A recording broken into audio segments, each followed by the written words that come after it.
Hey everybody, it is the Odds Couple. We took a little time off last week.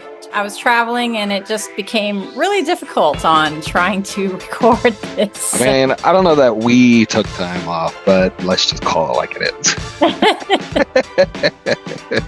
Became too much of a challenge where I was like, I'm in an airport or I'm here or I'm there. I'm like, okay. Should have just recorded it from the airplane at the airport. That probably been a good background. Exactly.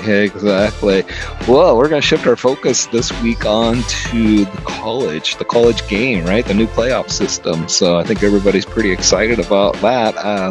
Obviously, you and I had a little agreement on what we think will change next year is the way they seeded and stacked the teams per se. So, I'm hoping they do it like a normal playoff where your number one seed, your top seed plays the lowest seed, and then as the playoffs go down, it's always the top seed with the lowest remaining seed.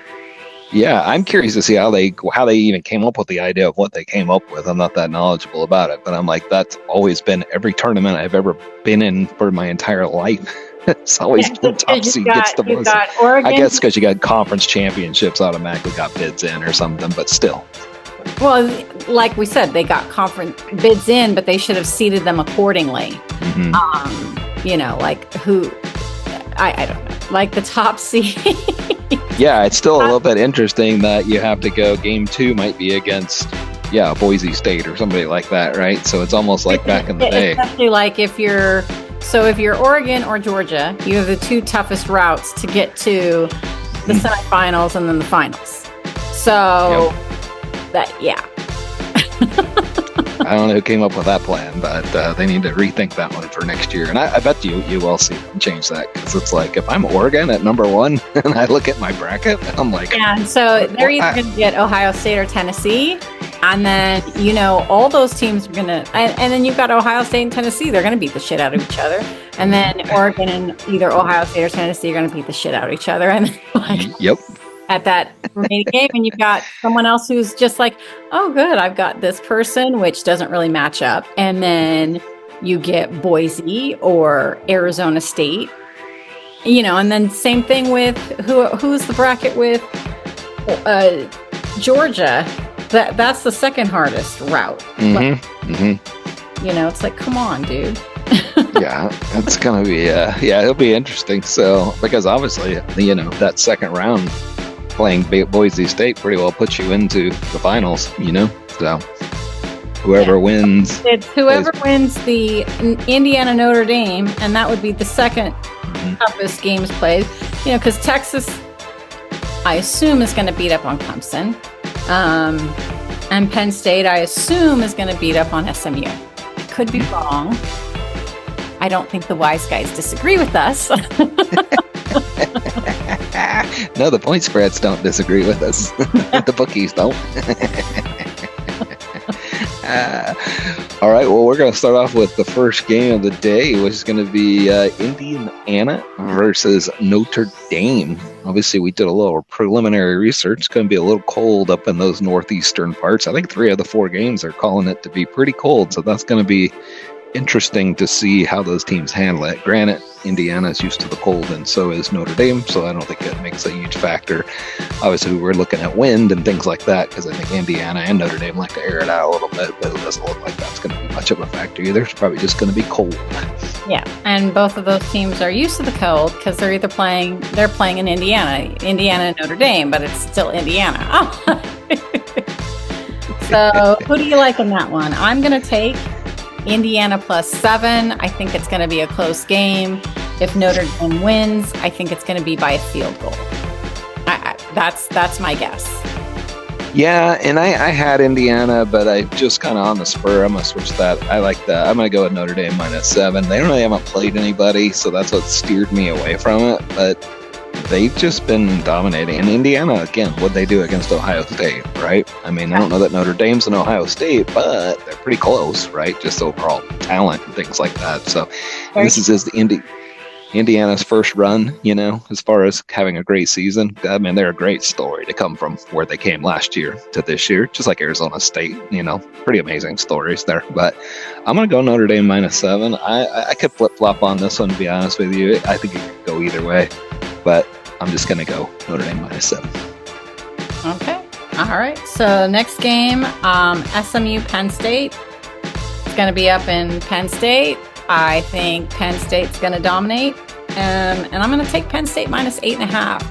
Their loss, they played everyone pretty close. But still, they're going to be playing at Penn State, which is going to be pretty cold. SMU, I don't believe, is used to that type of cold, which is some of these lower southern teams in the ACC or the SEC. They're not used to that weather, so that's going to benefit Penn State. I'm going to take Penn State -8.5. Yeah, I would agree with that, and I probably would I would definitely go the route you were going with Penn State -8.5. I think some of the same reasons. I think it's a better conference, right? So a tougher schedule per se. They had to face up against Ohio State, right? Some things like that. So I do like that. But I'm going to go with the totals, and I'm going to go over 54 because I think both teams are going to score in pretty big doses. I don't know. Penn State could shut down. If that's the case, they may shut down SMU, and we may not get to that 454 if Penn State gets good defense. But I think SMU has a chance to score some points, and Penn State will score points. Penn State can light it up too. Yeah, 100%. They might be the ones to get all of your points. I'm going to need a few points from SMU for sure. All right, game 3, Clemson at Texas. Texas -12 in Texas. I don't believe weather's going to be a factor unless it's just rain. I didn't look that one up, but temperature is not going to be a factor. No, you'd hear the Texas people complaining already. They just don't have ice. They're not getting ice storms yet. So I'm actually going to take Texas -12, just because the SEC conference is that dominant. The only thing that scares me about Clemson is they do have a good coach in Dabo Swinney, but his team is relatively new, and they haven't been in this position, in 5 years now? 5-6 years? Something like that. So it's been a minute for this, and this new group is all new to it. The saving grace that they do have is that they do have a coach who's been here before and won several national championships. Yeah.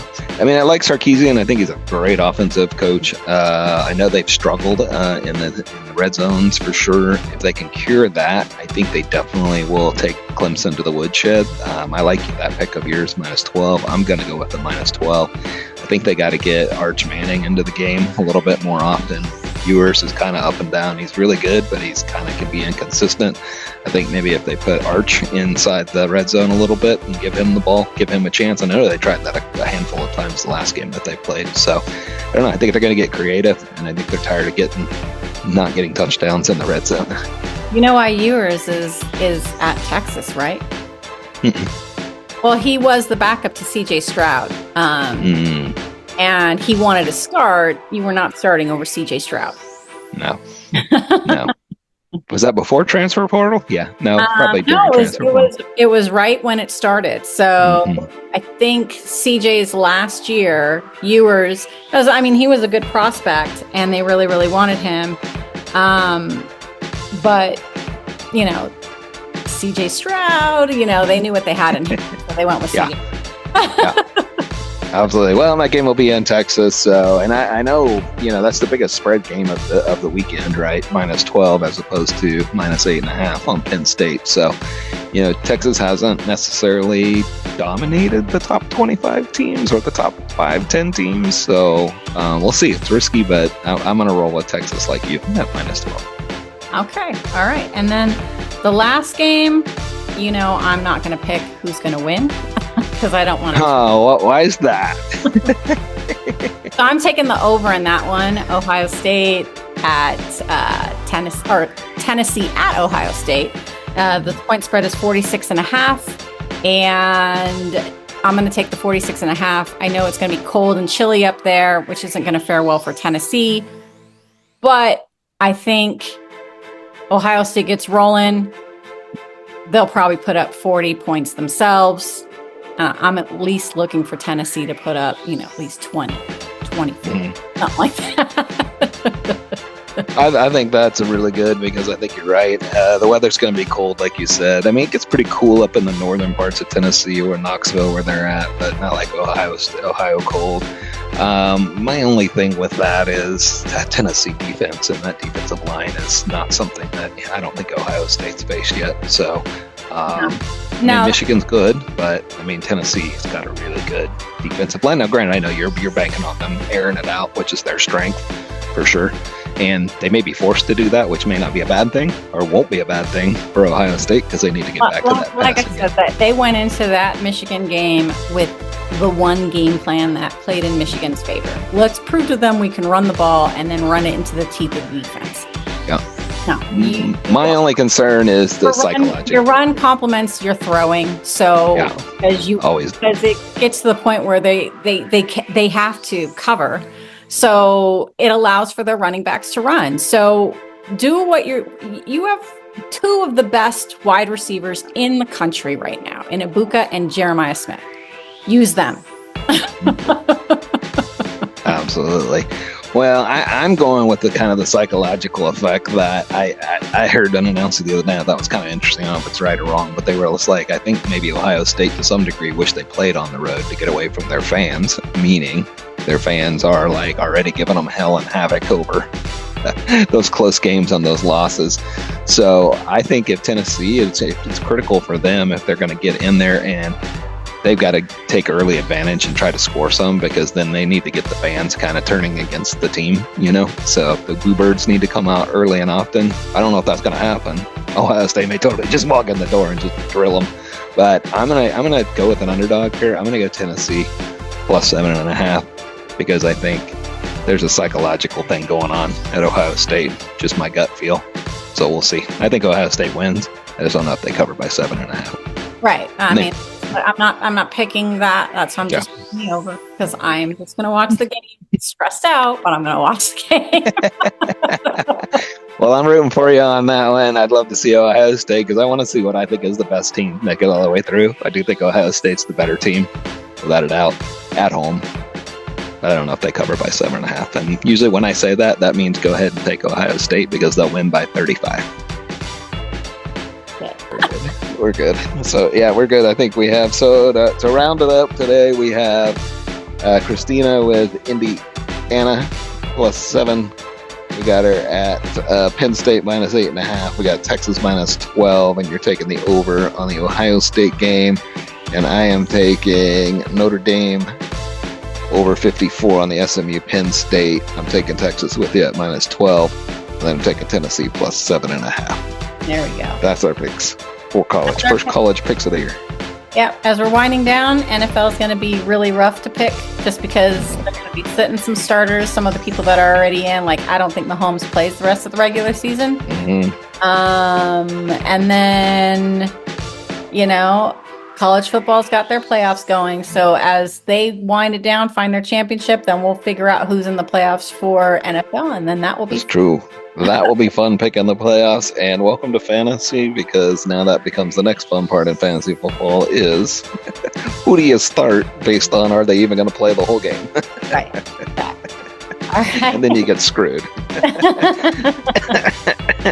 All right, my friend. Well, good catching up with you. Good seeing you. I'm glad you had a good time in Scottsdale last week. I really appreciate you making that time to come visit and shoot video for the picks. Just give me a hard time. All right. Well, good luck on your daughter's car, and we'll see how the games go this weekend. All right. I'll talk to you. All right. Bye.